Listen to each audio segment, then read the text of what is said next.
Did you miss your deadline to renew your Medicaid coverage? You can still send your completed annual review form to Healthy Connections Medicaid.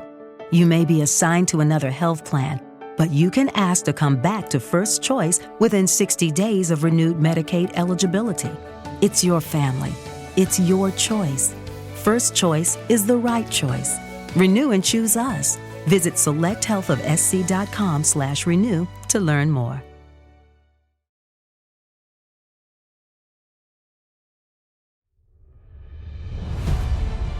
My name is Terry Lynch. I'm with Oregon Nephology. I found myself searching for a passageway one day.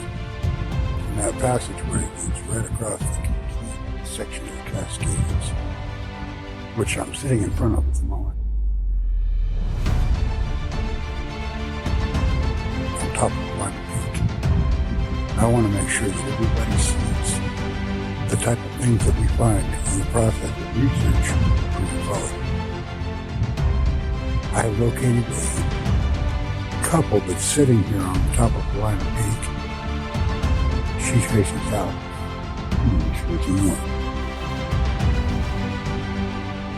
The Middle, Cascadia Guides, LEDZ Production, in conjunction with Alien Strand Films.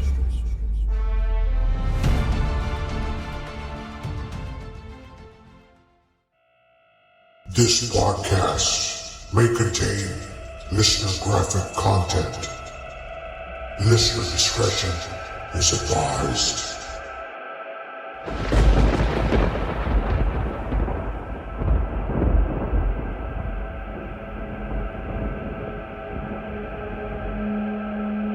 And it shall come to pass, when the children of men had multiplied, that in those days were born into the earth and the common daughters, and the angels, the children of the heaven, saw and lusted after them, and said to another, Come, let us choose us wives from among the children of men, and beget us children.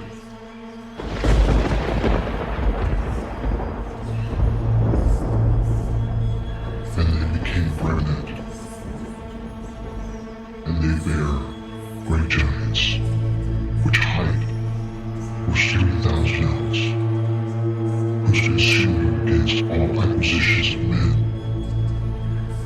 And when the men could no longer sustain them, the giants turned against them, and devoured mankind.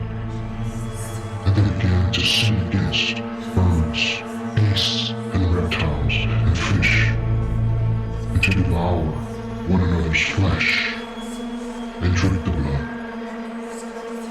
Then the earth laid the curses against the lawless ones.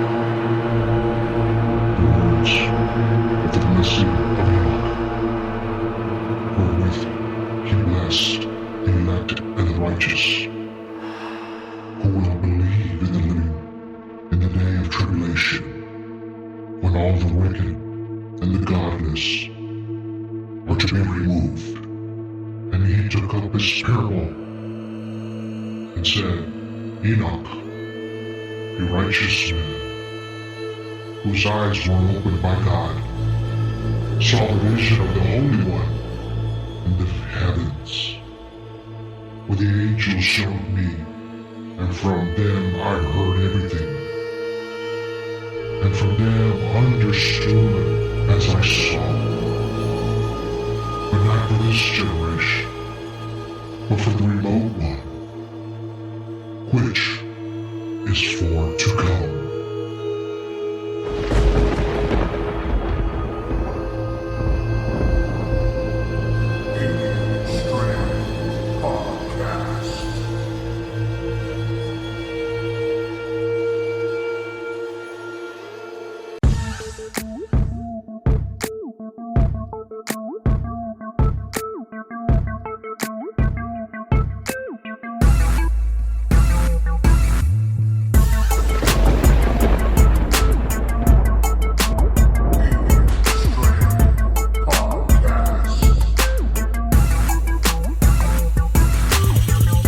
What's up, guys? This is Mike Beavers from The Theory, and you are listening to Alien Strand Podcast, the dopest UFO alien podcast out there. And if you want to find out about me, just go on YouTube and search UFOs over U of O or The Theory with Mike Beavers. Stay tuned, guys. Hey, everybody. Welcome to this episode of Alien Strand Podcast. I'm your host, Donald Ledesma, and welcome to today's show. Was that dark or what? Yeah, I thought that would freak you out. And this is going to be a great podcast today. I'm glad you guys are sticking around and listening to Alien Strand Podcast. I hope you guys caught our last podcast, which, it was me and Terry and then a couple of live ones that we had on video. If you can, go back to our YouTube channel, click a like, subscribe, follow us on Twitter too. We're on Instagram, Facebook, everywhere. We are everywhere. And don't forget to catch our movie, The Middle, right? Still playing on Amazon Prime. Now free to on Tubi TV as well. I mean, we just got added to 16 platforms, so you'll start seeing it pop up everywhere from now on. Sometimes it takes a little while for these things, but I just wanted to talk about, everything that happened. We went out and we filmed. We started filming The Middle. We got about 90% of it done, and we traveled about 4,000 miles, believe it or not, to try to get as much information as possible, that's not easy, we packed up, over $20,000 or $30,000 worth of camera equipment, and we took off all the way across the United States. Basically, from Texas to Arkansas to Oklahoma we traveled all the way to Colorado Springs, back down to Pueblo, Colorado, to New Mexico, and then we shot across to Arizona. Turned around, came back, right? Back to New Mexico one more time, and then straight back home to Texas. Hey, that's a lot of driving, right? But we enjoyed every single bit of it, and we got into we got to see some strange things happening while we were filming.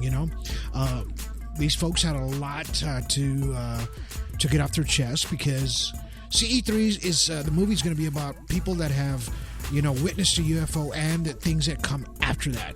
There's some people that get very traumatized by it. They end up just kind of either getting attracted to it, or they just they don't want nothing to do with it, and it keeps on coming to them, right, over and over and over, and they can't get away from it. Some folks even, they get attacked, and unfortunately that's a lot. A few of them that were on our, it's going to be on our movie. They're going to talk about that, and I just hope you guys have watched the first Middle movie before you can watch the second one, because the way it ended is the way this next one's going to start, okay? That way the story is going to continue. Now, there's a lot of strange things that are happening in our skies, every day, and, I've been gone, but I haven't stopped having, I've been posting, man. I just keep on posting because a lot of new things we see up in the skies, a lot of crazy things have, in the clouds that are coming out more and more and more, right? I always talk about my videos that, a lot of these crafts are inside of clouds, and there's a great camera. It's called a Nikon P900, and there's a P1000.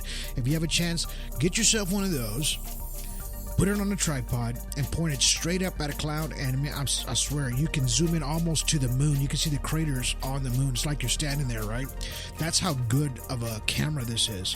And believe me, it captures it in 4K. Very sharp, so a lot of people are starting to catch a lot of these strange anomalies out of these clouds, and of course we post them, and we post them on ASDP, Alien Strand Disclosure Project group, okay? If you have a chance, go look for that on Facebook. If you're interested in ufology, go check that out. We'll be glad to have you on board. If you want to be part of a representative as well, contact me, send me a message. and we can put you in as a representative for ASDP. So, and all you do in the field is just help out, get calls, and start getting video, photos, start breaking it down, and we make reports for these folks that are out there, okay? So, and we appreciate everybody that comes in on board. We just have some new people that just came on board. So, man, we're all over the place already on ASDP, we're even out of the country, UK and Australia as well, in India too. So we have some folks that came on board already.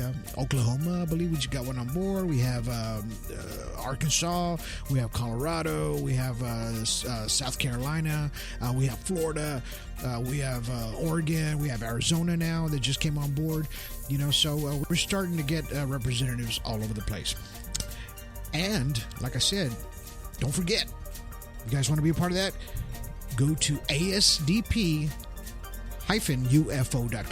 Go check it out there, all right? This topic that I'm going to talk about today has been something that's been lingering for a little while. And I've been, just kind of, not just that I'm a busy person, but, I try to, just do as much as I can because I want to get so much disclosure out, right? But at the same time, a lot of this disclosure always brings you back. When you actually think about it, you're sitting there and you're looking at all these videos, you're looking at all this stuff that's happening, right? And you're analyzing it, and it all goes back to history. Everything, just about everything. These symbols that appear out of the ground, these crop circles, triangulation, triangles, geometric shapes, things like that. A lot of it has to do with the ancient times, right? And you really have to think about ufology that way too, and extraterrestrials, and Bigfoot, and all these things that happen. It started somewhere, right? So why not start at the very beginning? And I mean the very, very beginning, where we think this probably came from, right? And a lot of times I've talked about it before, that you have to, some people go back and they start looking into history books, right? And you use this as research. And there's so many research books out there that you can actually go into, that you start digging into, the Bible, right? For one, there's one. You start write the Book of Enoch. Here we go. So we start digging deeper and deeper, and the Sumerian text, the Egyptian writings. I know the Egyptians came way after that, but this is where it all starts, where we start to decipher a lot of this language, a lot of the darkness that was happening back then that they write about, right? Because it wasn't all hunky-dory all the time. I believe that it was a lot of survival, at the time too. We had to, back then, folks had to, figure out, how to survive, how to, hopefully not to get sacrificed in some shape or form, right? Or because of some kind of belief or things that happened back in the day that we always try to put together. Where exactly did this come from, right? The Alpha, the Omega, some people call God. Some people call Buddha. Some people call, anything. And this is where it all starts. And Enoch is one of those stories that you can't find the Book of Enoch in any store, right? You have to literally you have to order it, right? Because I had to. You won't find it. And why was this book written off the way it was?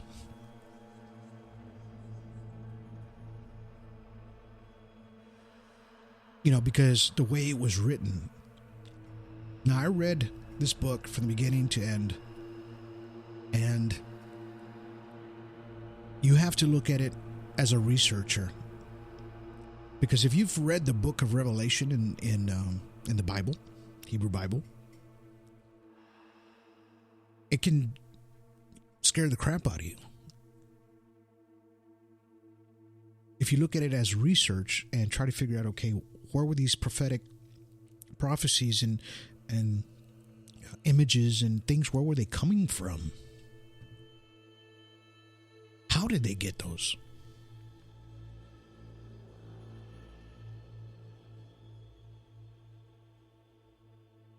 And who were they talking to get all these images and words from the very beginning?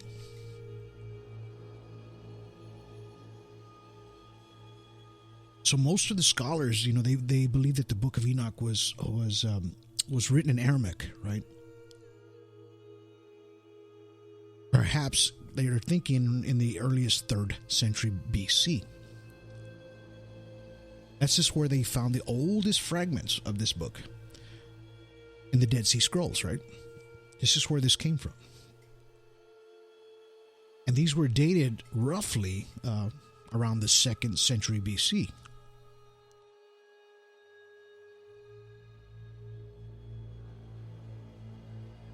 Scholars call this time the Second Temple period, right? Between 500 BC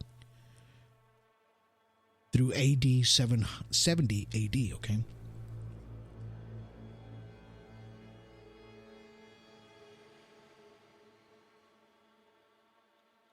And when they got the story and they started putting it together, deciphering it, because of the way it was written, they called it the Watcher story.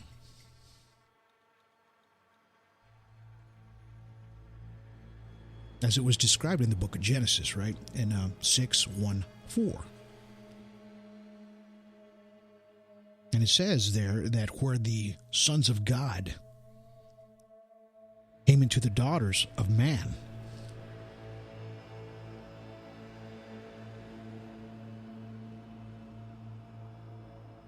the Watchers, that's what they called them.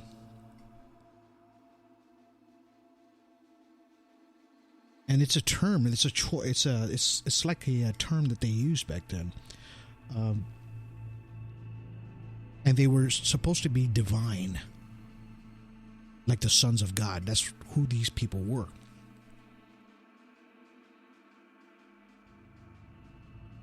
And this is the way it was explained in Genesis, right? In the Bible.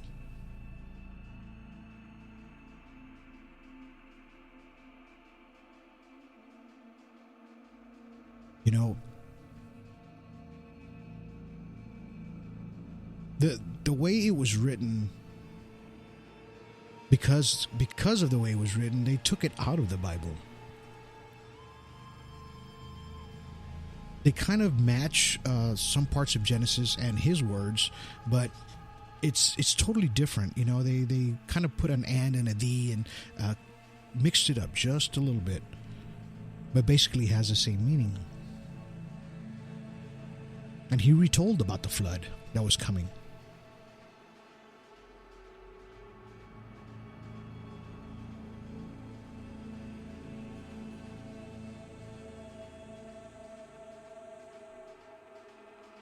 Enoch,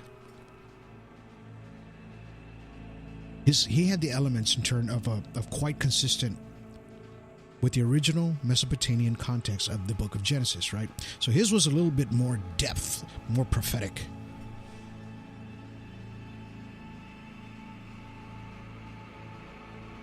And this book is for serious researchers, okay? This is what it's about. So if you ever dig into this book, that's exactly what it's about. And you really have to go into depth when you're reading this. Keep an open mind. Remember that. Always keep an open mind.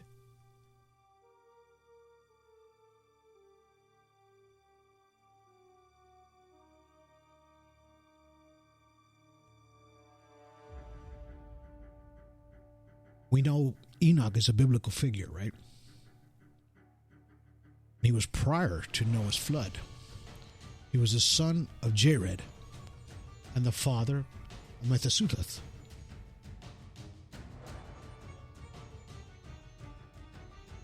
He was part of the Hebrew Bible.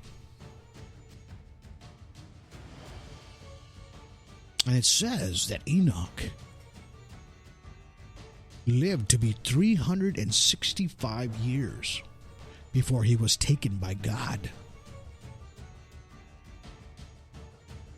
And the text reads, Enoch walked with God, and he was no more. Then God took him.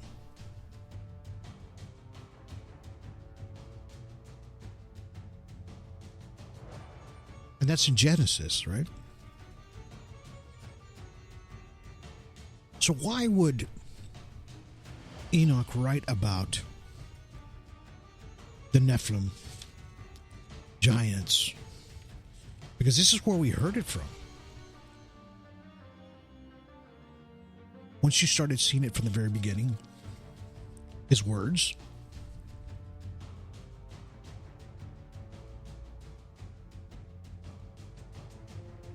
he told us about the giants and the sons of men.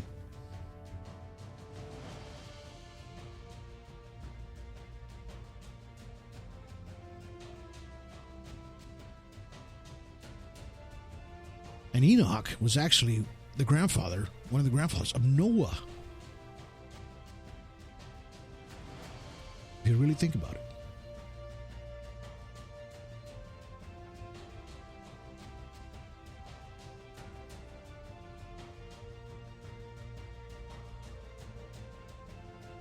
But we always try to think about why he wrote what he wrote about the giants and where he got his visions from.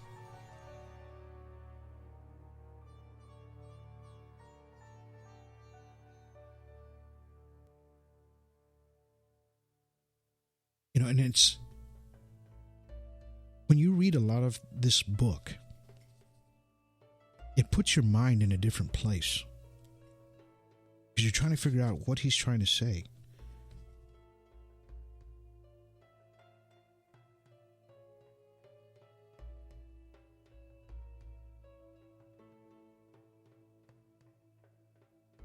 The part that we always hear about in the movies or the shows or in TV about what he wrote was on chapter 6, where it says, "And it came to pass, when the children of men had multiplied, that in 2 days were born unto them beautiful and comely daughters. And the angels and children of the heaven saw and lusted after them, and said to one another, Come, let us choose us wives from among the children of men, and beget us children. And all the others together took them unto themselves as wives, and each chose one for himself. And they began to defile themselves with them. They taught them charms, enchantments, and cutting roots, and made them acquainted with plants. And they became pregnant, and they bare great giants, which height was 3,000 ells, who consumed all the acquisitions of men. And when men could no longer sustain them, the giants turned against them and devoured mankind.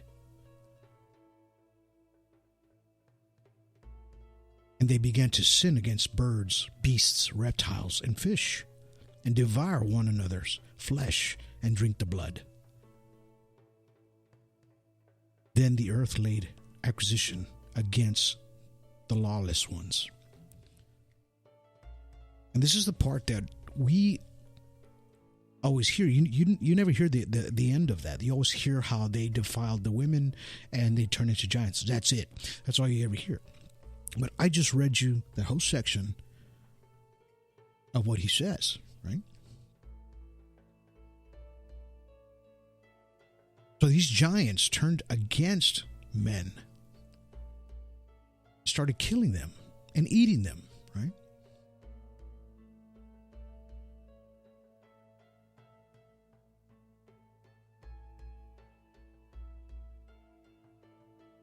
these Nephilim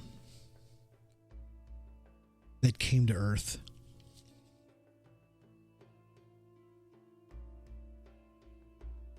had children with these women.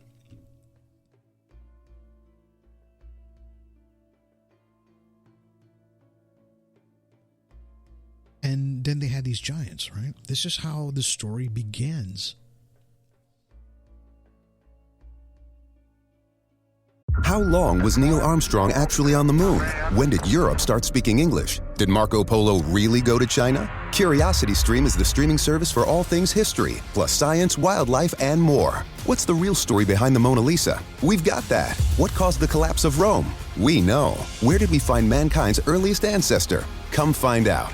For the holidays, give the gift of curiosity with 25% off gift cards for your curious cohorts. It's holiday shopping season at curiositystream.com/gift. Wake up at Holiday Inn Express to a can't-miss breakfast that's free with every stay. Count on all the hot, fresh coffee you need and an incredible breakfast buffet that has something for everyone, like eggs, cinnamon rolls, and even hot, fresh pancakes with all the toppings you crave. Next time, do yourself a favor and stay at a Holiday Inn Express with a can't-miss breakfast that's free with every stay. So, when you wake up at Holiday Inn Express, you'll wake up happy, a part of IHG Hotels and Resorts. Did you miss your deadline to renew your Medicaid coverage? You can still send your completed annual review form to Healthy Connections Medicaid. You may be assigned to another health plan, but you can ask to come back to First Choice within 60 days of renewed Medicaid eligibility. It's your family. It's your choice. First Choice is the right choice. Renew and choose us. Visit selecthealthofsc.com/renew to learn more. We always hear stories about giants and Nephilim, and they find these bones and they find these bodies, and we try to figure out where exactly they came from.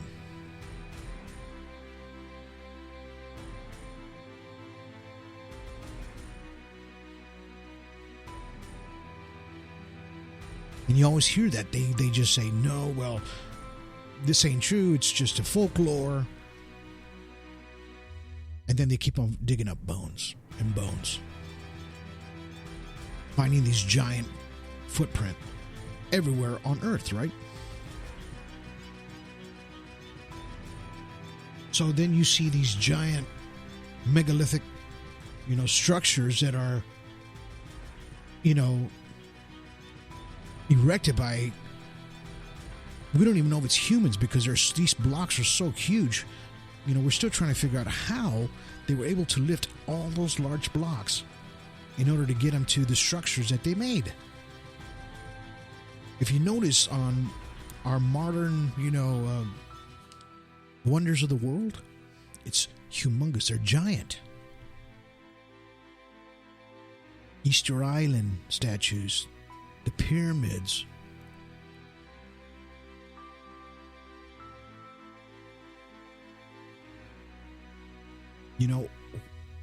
Where were these and why were they made? Now they're starting to date back 12,000 years, 15,000 years, 25,000 years. Did this come from the story of Enoch or one of his stories?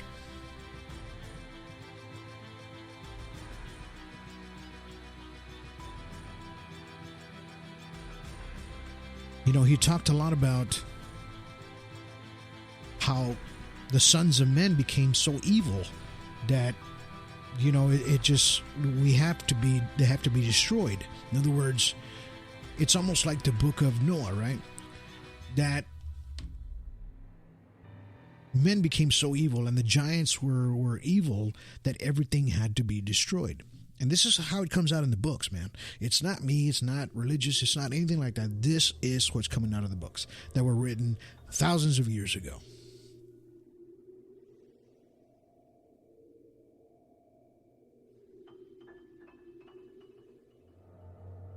And they kept on mentioning in the book, the great one, the great one.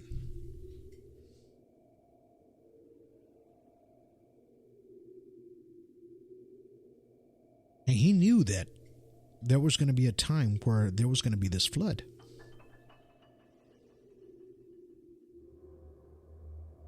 And it was going to be one of his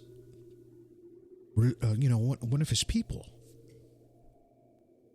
grandson, Noah, that was going to go through this.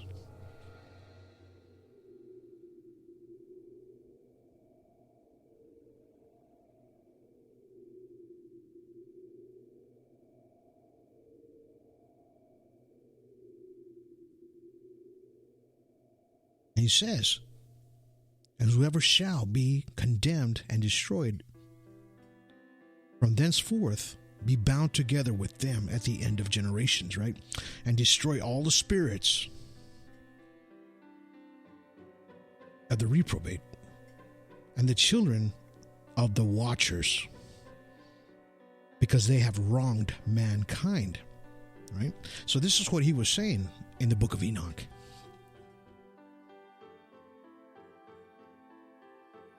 He knew that those floods were going to come to pass. And these were visions and things that were distilled within him, whoever he was talking to.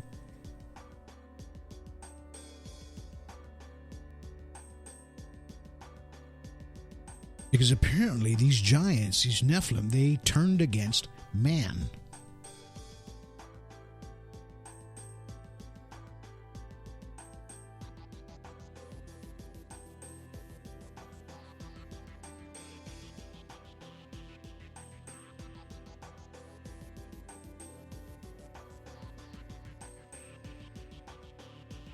And they just try to, basically, in this whole book, he's just warning mankind on what's coming and what's going to come to pass afterwards, right? There's going to be a lot of things that are going to sound repetitive as you're reading the book.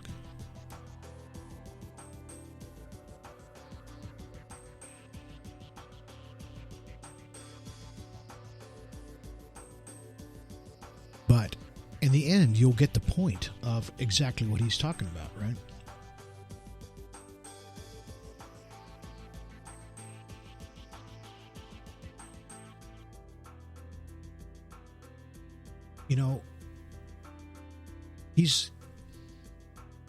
Why he was chosen or why he did this is still up in the air, right?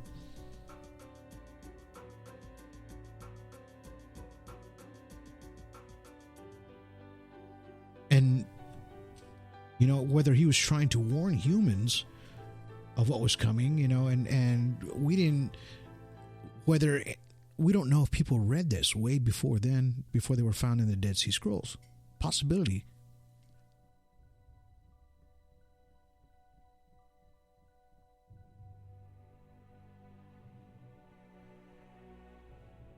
And who were the Nephilim?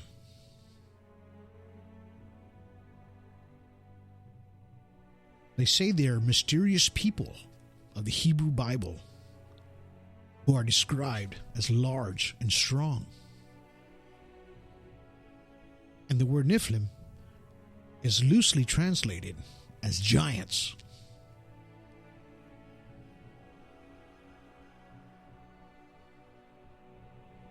Some Jewish explanations interpret them as the hybrid sons of fallen angels, right? Demonic. So were these Nephilim demonic? Were they bad? Did they have bad intentions? I mean, look what they did to create themselves again,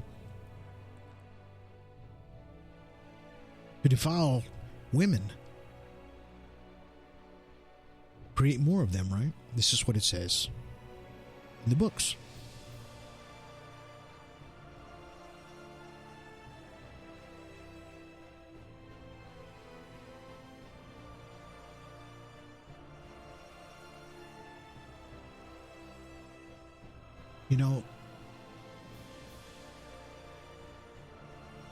There's so many books on the Nephilim. They're trying to, they call them the fallen ones, the fallen angels. They just trying to figure out exactly who this species was. And we probably won't ever know, because if they did exist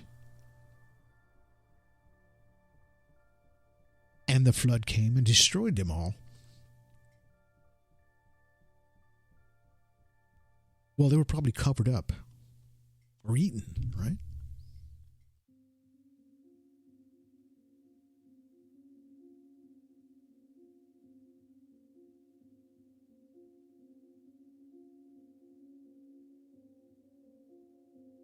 It says the Nephilim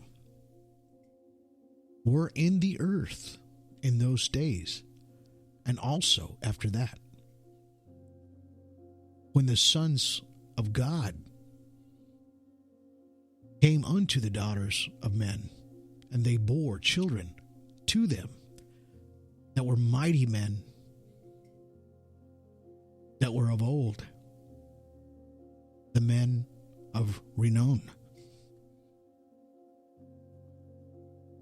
This is what it says in Genesis. Right?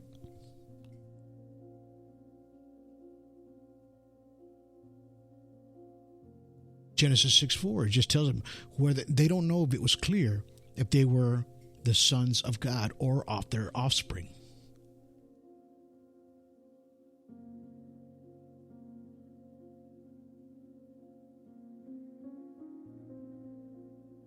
In Numbers, this is a part of the Bible, where the 12 spies reported that they seen fearsome giants in Canaan.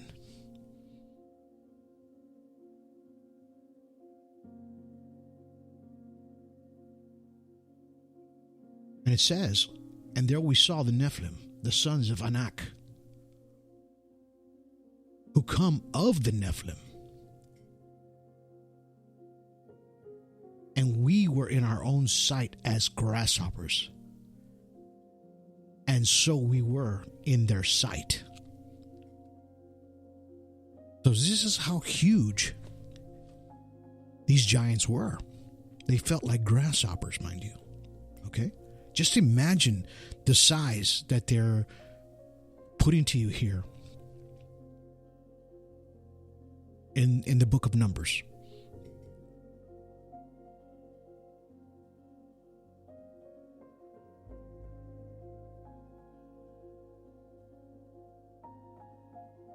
And that's huge. Just imagine if this was happening back then, and they see these huge giants coming towards them, what they were going to do.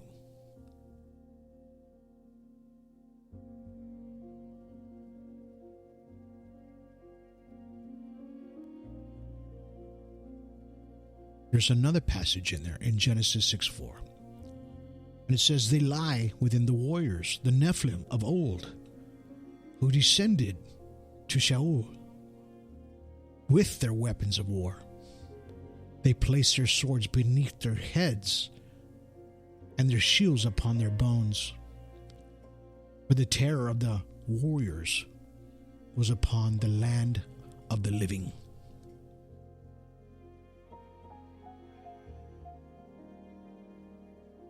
So here we have two different books, right?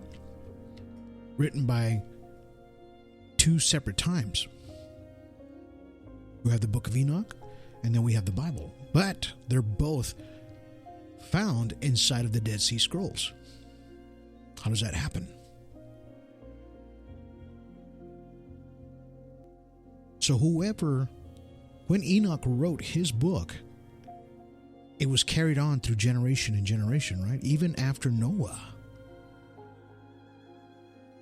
And they know, even today in history, that did happen. The flood did happen.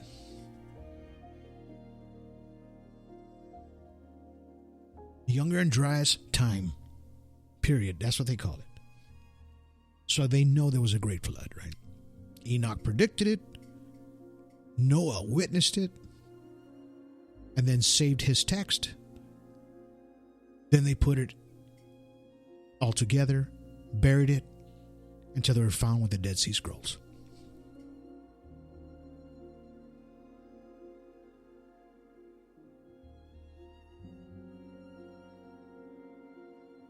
You know, the Nephilim, they were almost like human divine hybrids in a sense, right?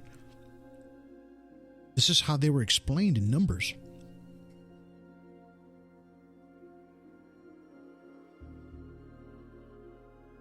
And it says in Numbers 13 that the ancient warriors trapped in the underworld in Ezekiel, right?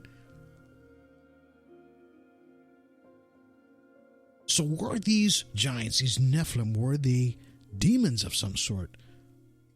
Fallen angels, what we talk about.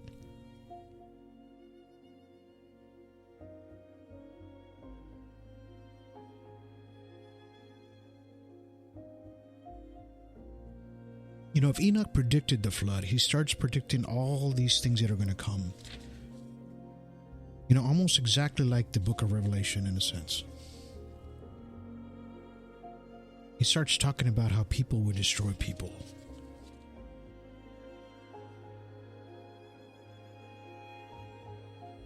You know, and all he talks about is the righteous, right? Which is the people that follow him, you know, or follow God at the time. Remember, this is historical. I'm speaking to you in the historical context.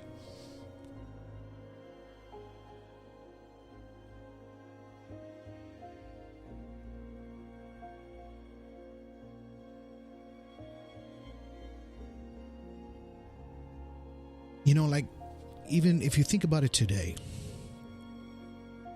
why would somebody sit there and write a book, or just write everything that was coming to them as God was speaking to them, and writing everything down over and over, even if some of it was repetitive in a sense,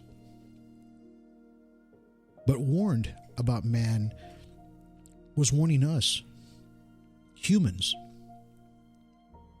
and warning us, you better be good. You need to be good people, in other words, because the bad, the wicked will be destroyed. And this is basically what this whole book is about.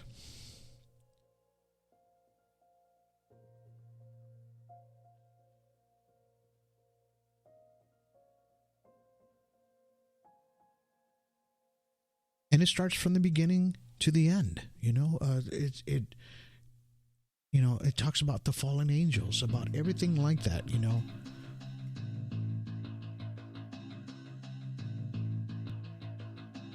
But do we see them as the Nephilim, right? The giants. They reference them to the offspring of Seth and Cain, right?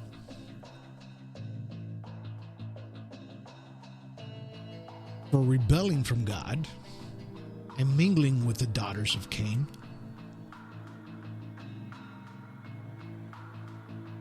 This is what it says on some of the Jewish text.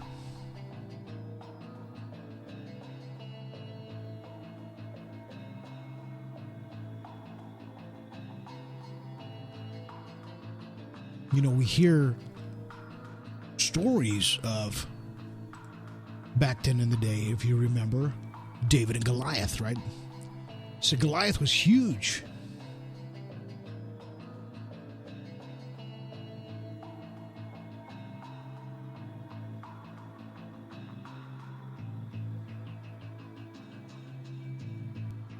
You know, and they explained how big Goliath was and where he came from.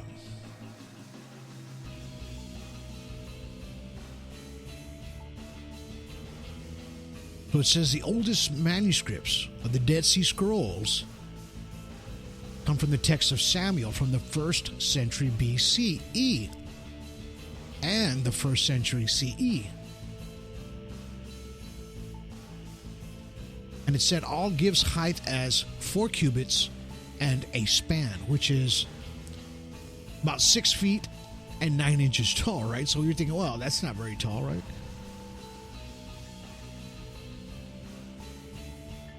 But the other text, the Masoretic text, says that he was 6 cubits and a span, which is 9 feet, 9 inches tall.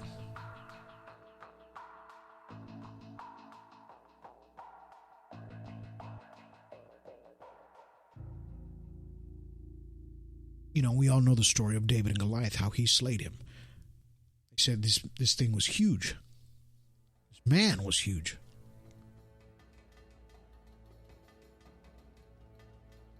But this is actually the first time I hear that is only 6 feet, 9 inches tall.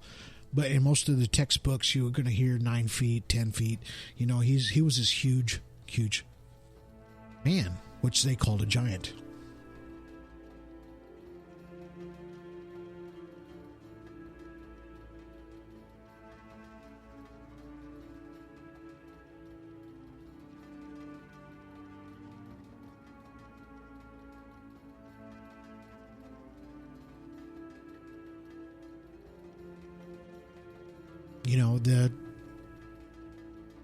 We all know that the story, how it came to pass, and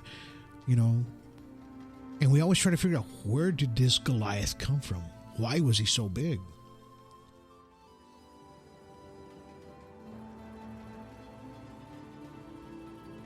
But if you kind of think about how some folks now here today, they can reach up to 8 feet, 9 feet. Basketball players, they're tall, huge. But the difference between them and Goliath was Goliath was massive. His mass was huge.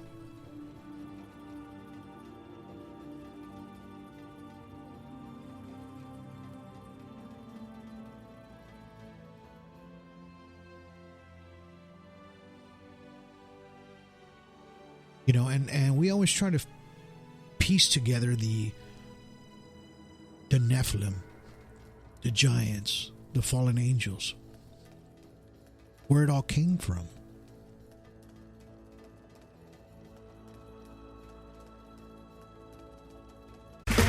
Okay, round 2. Name something that's not boring. A laundry? Ooh, a book club. Computer solitaire, huh? Sorry, we were looking for Chumba Casino. That's right. ChumbaCasino.com has over 100 casino-style games. Join today and play for free for your chance to redeem some serious prizes. ChumbaCasino.com. No purchase necessary. Void where prohibited by law. 18+ terms and conditions apply. See website for details. Hello, it is Ryan, and I was on a flight the other day playing one of my favorite social spin slot games on ChumbaCasino.com. I looked over at the person sitting next to me, and you know what they were doing?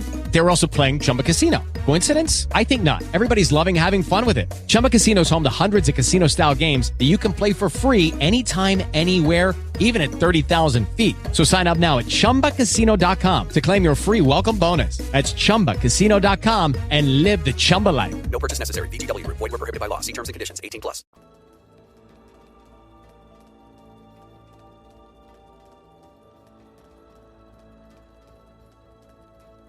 Did it come from the very beginning in the Book of Enoch? Where did his stories come from?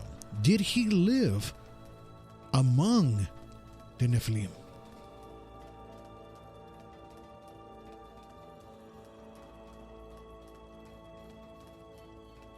Because in Noah's story, he talks about destroying them.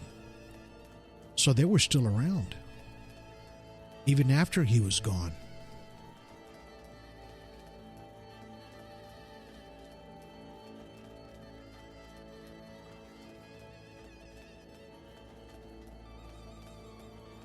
And that's where you have to put together, as you're researching these books and trying to put it all together, the timestamps, the dates, you're trying to figure out, okay, what happened first? What happened second? And where did these stories come from? This was all in the beginning of time. We always hear about the Bible and the beginning and Book of Genesis in the very beginning. People always talk about, well, how could he create Earth in 7 days?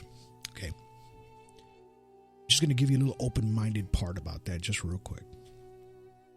When they talk about the first day, the second day. Who's to say back then that the first day was not, why would it have been 24 hours? Why couldn't it have been 24,000 years in the first day?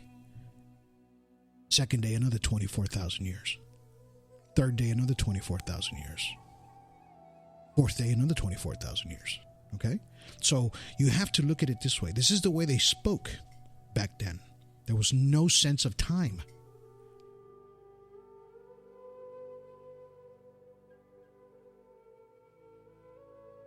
And when you think about it, we start putting these stories together that Enoch could have lived 394 years.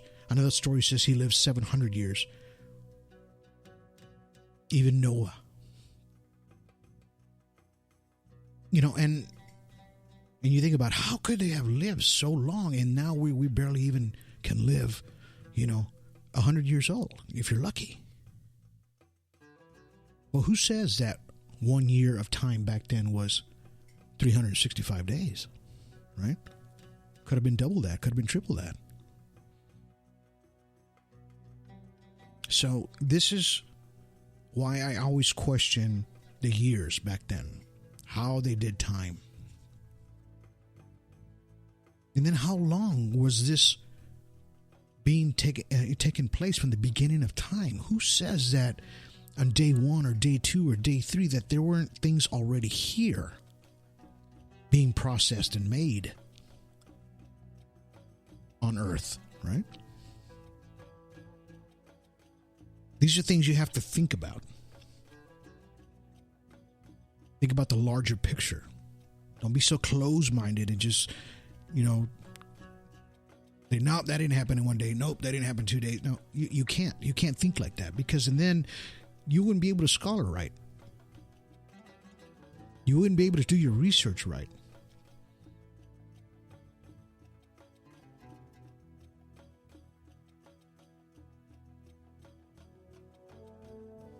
But I wanted to tell you about that because, it bothers me sometimes when I see people talk about it, and I'm like, well, man, don't be so close-minded. Think about it in a larger sense, on a larger scale of time, because there was no time back then. Okay? And when man started, and, it could have came from anywhere.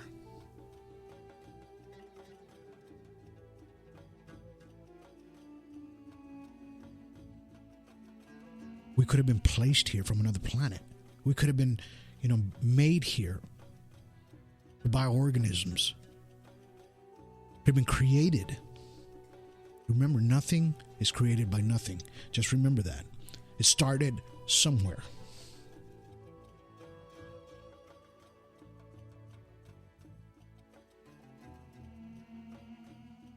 And are giants real, right? So let's talk about that just for a second. So we've all started hearing the stories lately of this U.S. Special Forces that, they were just trying to do their mission. And there was a chief. He says there were some terrifying encounters in 2002 of the giant of Kandahar, right? Which they call a biblical cryptid.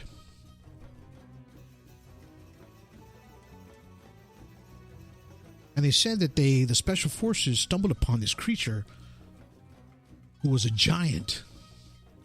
And they said he was like cooking food.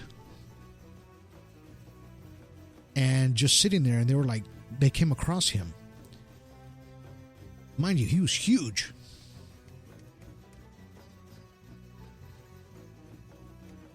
So they said that he stood towering about maybe 13 to 18 feet tall. Had red hair, huge, massive. Said he had flaming red hair. 6 fingers on each hand. And 2 rows of teeth.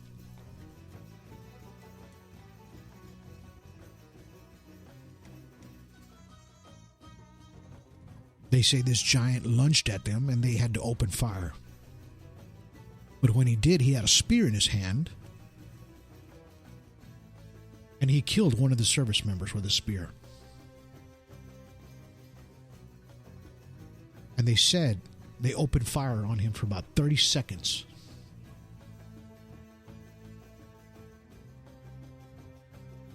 After it was down, another team came up there with a helicopter, and they loaded the giant's corpse onto a helicopter. And then they never saw it again. But if you look online, there's a guy that's starting to talk about it. He showed his face already. Before he wouldn't show his face. Now he is. You know, a lot of people started hearing this story and they think, well, that was just a crock, right? Okay. So if this guy shows his face on camera, tells you the name of his friend that died with that spear going right through him, tells you that he sees this thing laying on these pallets, huge. It stunk of high heaven. The stench that he said that came off of this thing smelled like death. That's how bad it smelled, he says. He says, I've never seen anything this massive in my life, and they killed it, right?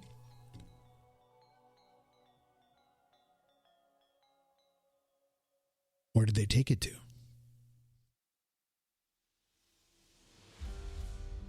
This is my thing.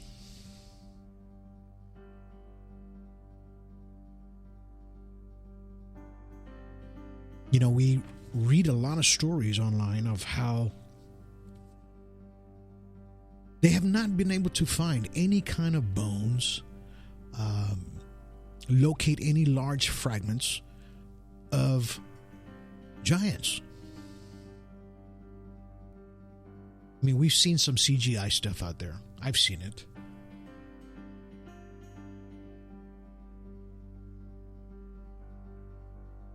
I've seen a lot of Photoshop.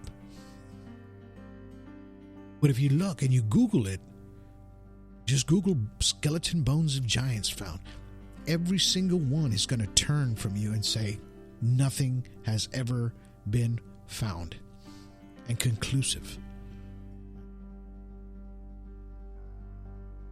And then this guy's story comes out here of Kandahar, right?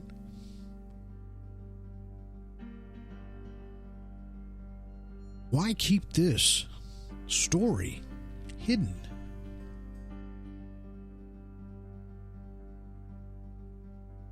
Is there more of them that they're dealing with? Or is this just one freak accident of a stray?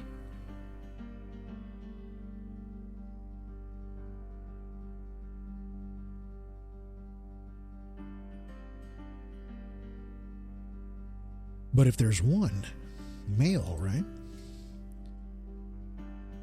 There's got to be a female somewhere. How are these things going to live this long?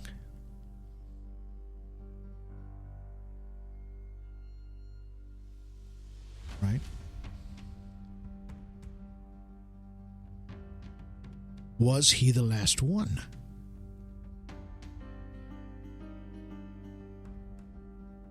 Will we ever see any more of them or hear any more of them?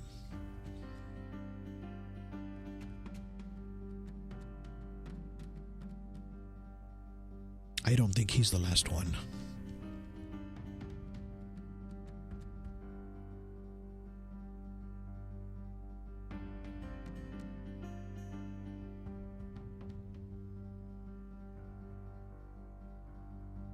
You know, and will we ever know of what's to come about the giants, the NEPHILIM, Enoch?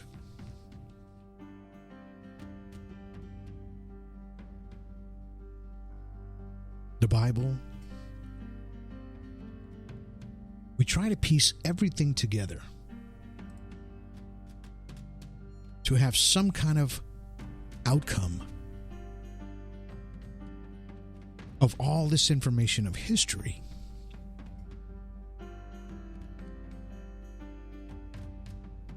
Right? Because history is where it all started.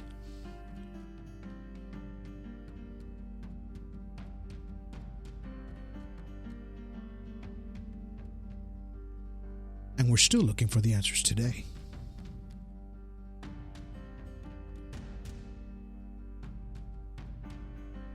Some people don't stop researching to find the answers we're looking for.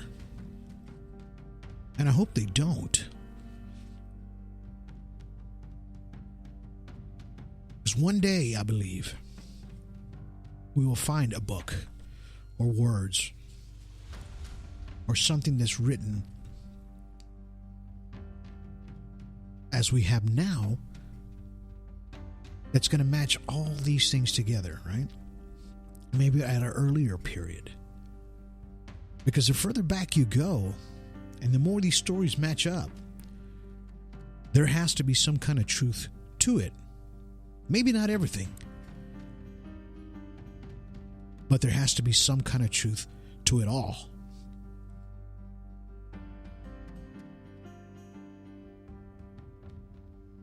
So if you have a chance, go look for the Book of Enoch. You can find it there on Amazon Prime, or just look for it online.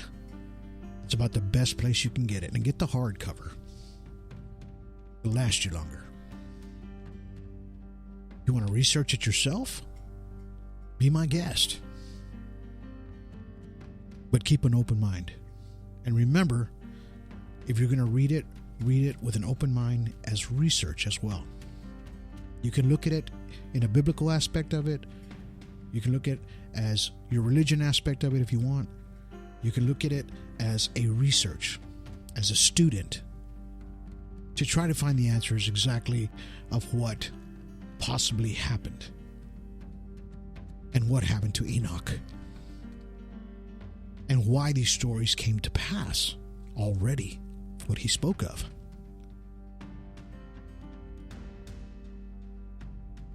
And why didn't they put it in the Bible?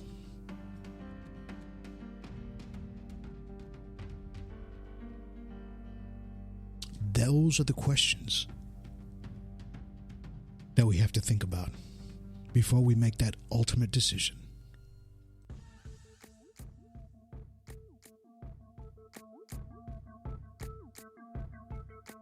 All right, guys.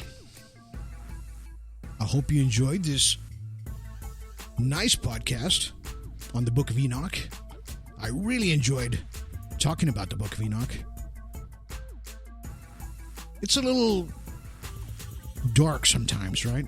But like I said, just keep yourself an open mind. You know, when you're reading it, when you're looking through it in a historical aspect of it, if you want to look at it that way, it'll take you a while to read it. And then there's sometimes you're going to think, well, why is he being so repetitive? And it does get repetitive through the book. But you will get through it. Just read right through it until you come to the very end. And this was, interpreted, everything from the Dead Sea Scrolls, right? And there's 104 pages, okay? Just an FYI. It's not a very long book. You know, I've read longer books, 250, 300 pages. This is only 104. Hey, what more can you ask for? But you have a chance, like this podcast. Please hit a thumbs up. Please subscribe to our YouTube channel. Go to our ASDP. They're on Twitter. So it's at ASDP Don. They're on Twitter. Follow us there. Follow us, Alien Strand Podcast. We're there on Twitter as well. Instagram. 26, 27 audio platforms. Watch the movie. 16 platforms for your viewing pleasure. Go check out the movie. Please go watch the movie. And thank you for today. Thank you for listening to this podcast today. I hope you guys got a little information out of it. I know it's a little deep. It can be a little dark sometimes, or you just remember the way I was explaining it to you. I'm explaining it to you as research. Okay, so just remember that, and I hope you guys do some research yourself on this subject. Give me some feedback on it. Hope you guys really enjoyed this content that I'm throwing out today. I will be trying to get more podcasts out to you guys. Oh, yeah, I do have another one coming up. It's going to be really dark as well, but not in the biblical sense. This is going to be sort of science and experiments and things like that. So, talking about super soldiers, right? So we're going to have that coming up here next after this podcast.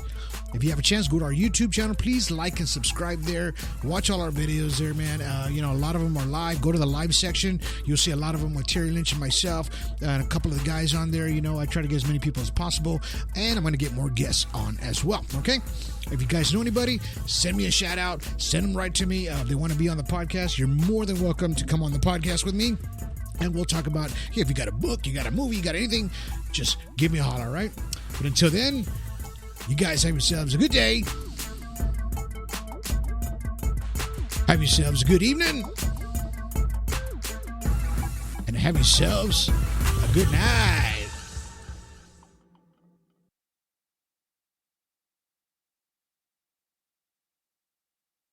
Hello, it is Ryan, and we could all use an extra bright spot in our day, couldn't we? Just to make up for things like sitting in traffic, doing the dishes, counting your steps, all the mundane stuff. That is why I'm such a big fan of Chumba Casino. Chumba Casino has all your favorite social casino-style games that you can play for free anytime, anywhere with daily bonuses. That should brighten your day a little. Actually, a lot. So sign up now at ChumbaCasino.com. That's ChumbaCasino.com. No purchase necessary. VGW Group. Void where prohibited by law. See terms and conditions. 18+.